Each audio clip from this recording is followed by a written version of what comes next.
现在就已经来到了门司港，这里距离福岛不远，所以说可以来这边很好的来晃一圈。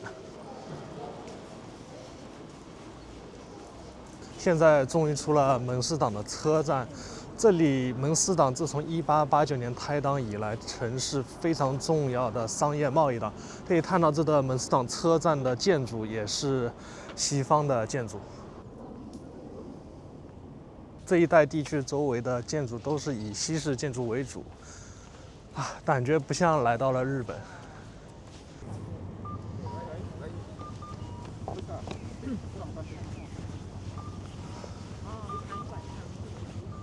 那前面就是港口了，真的很漂亮，可以看到一座大桥连接到另外一关。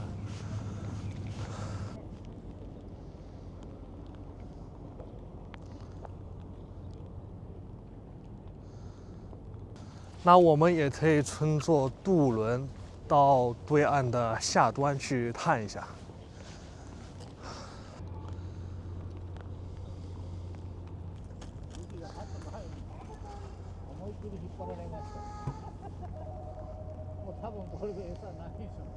日本人也在这边钓鱼，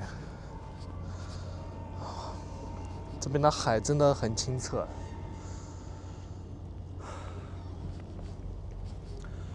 而我们可以坐船去到对面，然后再从对面跨过那个桥再回来，也是一个非常完美的不回头路线。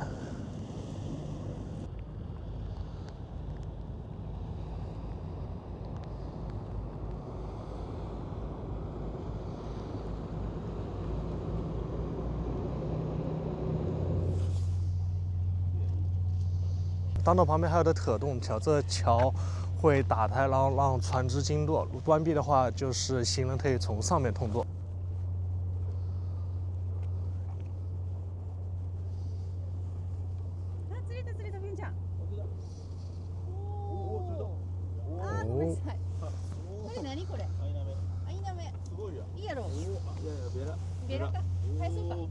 刚钓起来一只新鲜的鱼。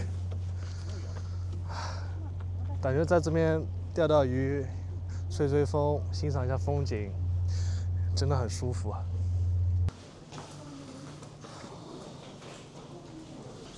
这里我们可以买下船票，去到对面的下端。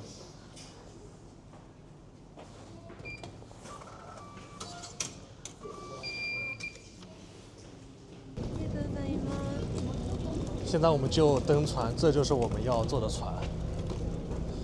坐这个船人也挺多的。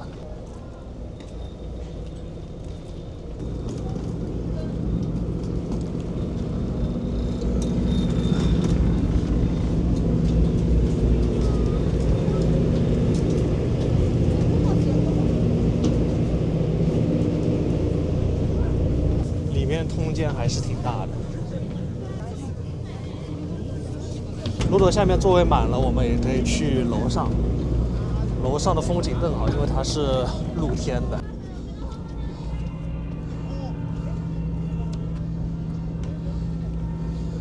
感觉上面最舒服，可以从这边很好的欣赏风景。现在船就已经正式的出发了，速度还是比较快的。哇，站在上面真的很舒服啊！吹一吹海风，欣赏一下风景。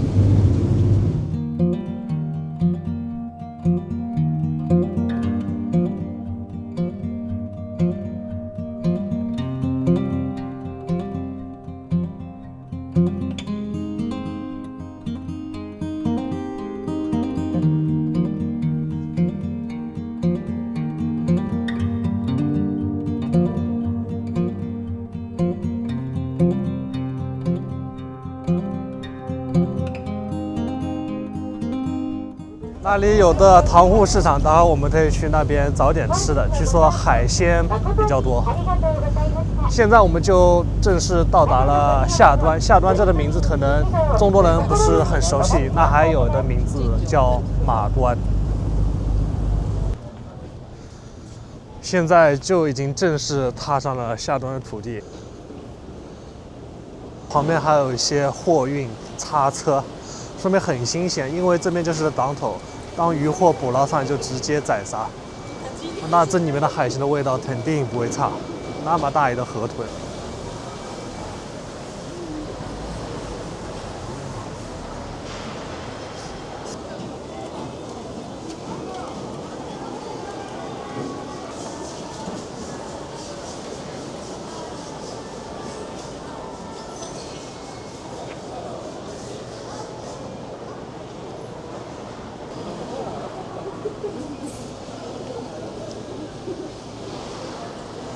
卖的都是些刺身，真的很新鲜，而且价格我觉得应该挺便宜的吧，相比较日本的其他地方。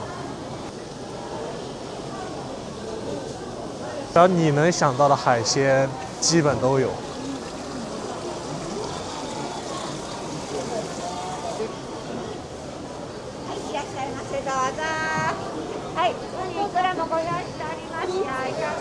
哇，1800日元，那么大的扇贝。い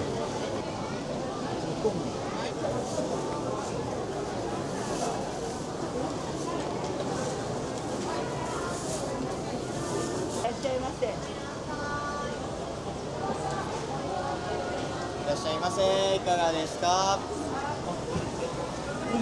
金鱼尾。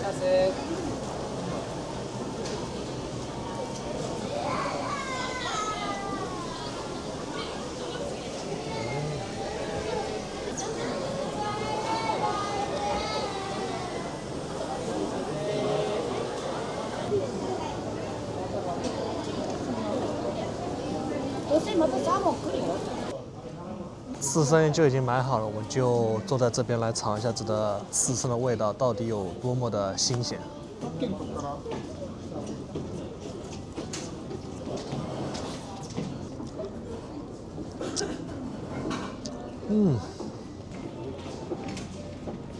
咬在嘴里啊，非常的绵密啊，还有一股很新鲜的大海的味道。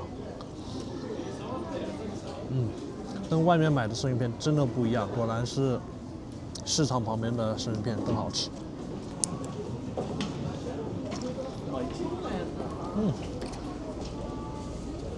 这个贝的也超级新鲜，可以吃到有一点点大海的咸味在里面，然后搭配这酱油跟芥末，哇，真的不错。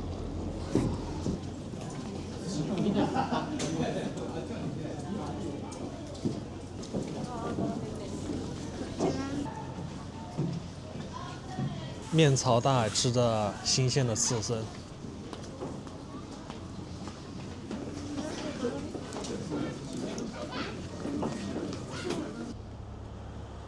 我身后这座不起眼的寺庙，它曾经是晚清重臣李鸿章在日本签订马关条约时候的临时住所。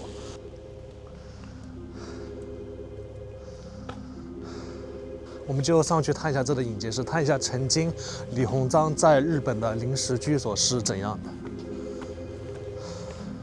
感觉这寺庙很小，而且也很破败。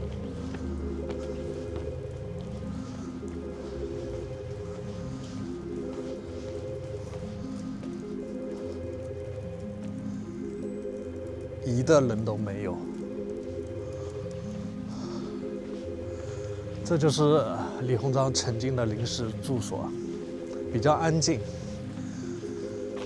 而且旁边都是一些坟墓。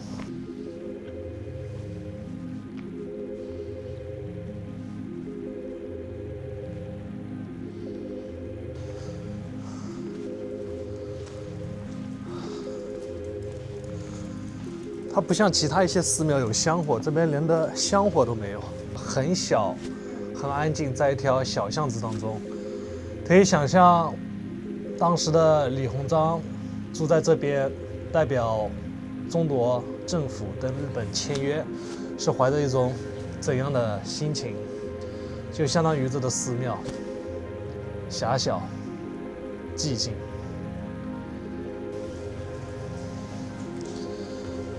那现在我们就要离开引介寺，前往李鸿章道。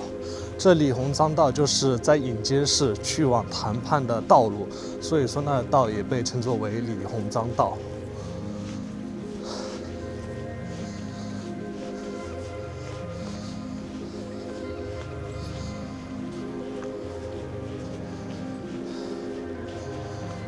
今天天气就像李鸿章当时的心情一样。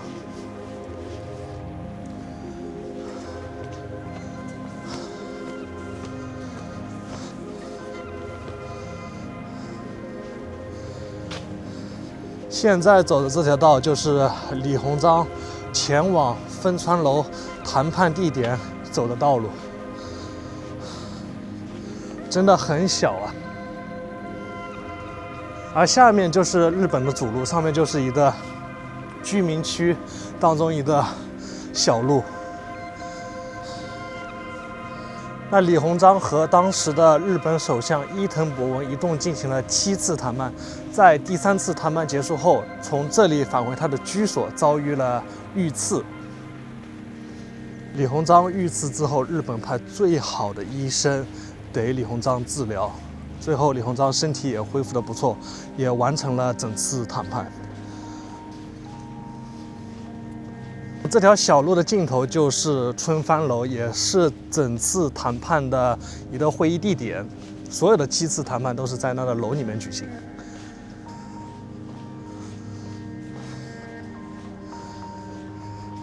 那前面那个建筑就是春帆楼了。像春帆楼其实是一个饭店，这里就是春帆楼，而春帆楼的旁边就是一个日清讲和纪念馆。这就是伊藤博文向当时的日本首相，是他逼迫李鸿章签订了不平等的马关条约。那么进这个纪念馆，你们看一下，里面有更详细的记录了当时的历史。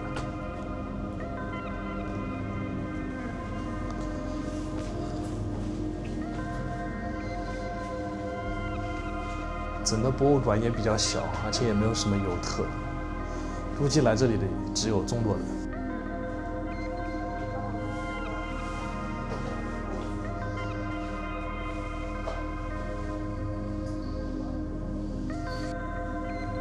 当时春帆楼的牌匾。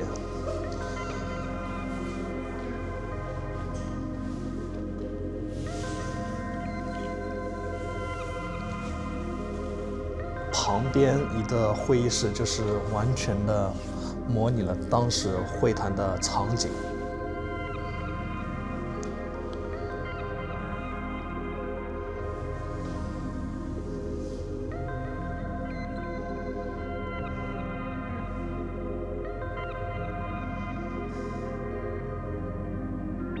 看到这些真的很屈辱啊！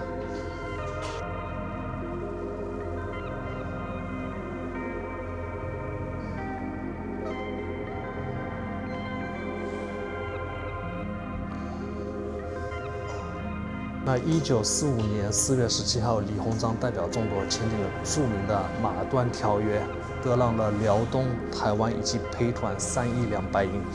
但由于李鸿章遇刺，所以说把这3亿减少到了2亿。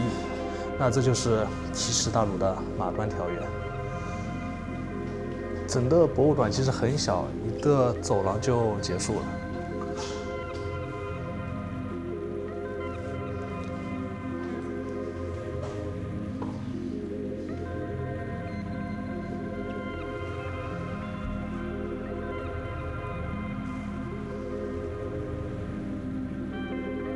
其实这个博物馆很小，但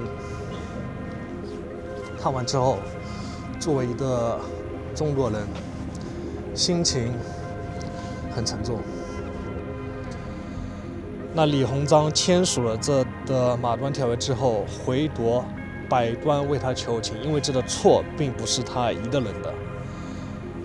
后面光绪帝也下了罪己诏，但我们知道这整个责任和掌权人其实都在慈禧，然后慈禧把这个责任推给了李鸿章和光绪帝。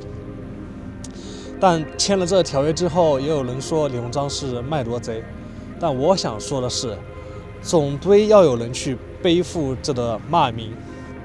李鸿章担起了这个责任。李鸿章签了这条约之后，他也发誓再也不踏足日本国土。